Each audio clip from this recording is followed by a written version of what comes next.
بسم اللہ الرحمن الرحیم ان الحمد للہ والصلاة والسلام علی من لا نبی بعد اما بعد عقیدہ ختم نبوت کے بارے میں 96 نمبر حدیث مبارکہ بیان کی جا رہی ہے۔ یہ حدیث مبارکہ حضرت عمر بن قیس رضی اللہ تعالیٰ عنہ سے مروی ہے کہ رسول اللہ صلی اللہ علیہ وسلم نے فرمایا ان اللہ ادرک بی الاجل مرحوم، اللہ تعالیٰ نے جو ہے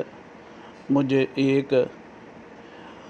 امر منتظر کے لیے چن لیا،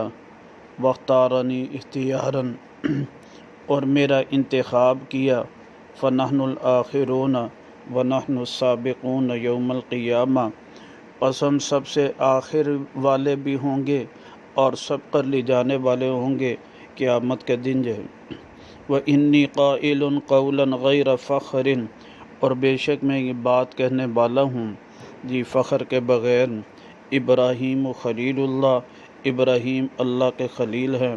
وموسیٰ صفی اللہ، اور موسیٰ صفی اللہ ہیں، وَأَنَا حبیب اللہ، اور میں حبیب اللہ ہوں، وَمَعِيَ لِوَاءُ الْحَمْدِ یوم القیامہ، اور قیامت کے دن میرے ہاتھ بھی حمد کا جھنڈا ہوگا۔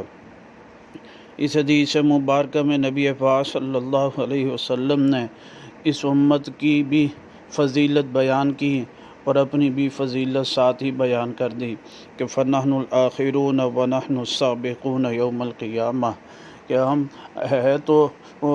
بعثت کے اعتبار سے آخر میں، اور قیامت کے اور سبقت لے جانے والے ہوں گے قیامت کے دن۔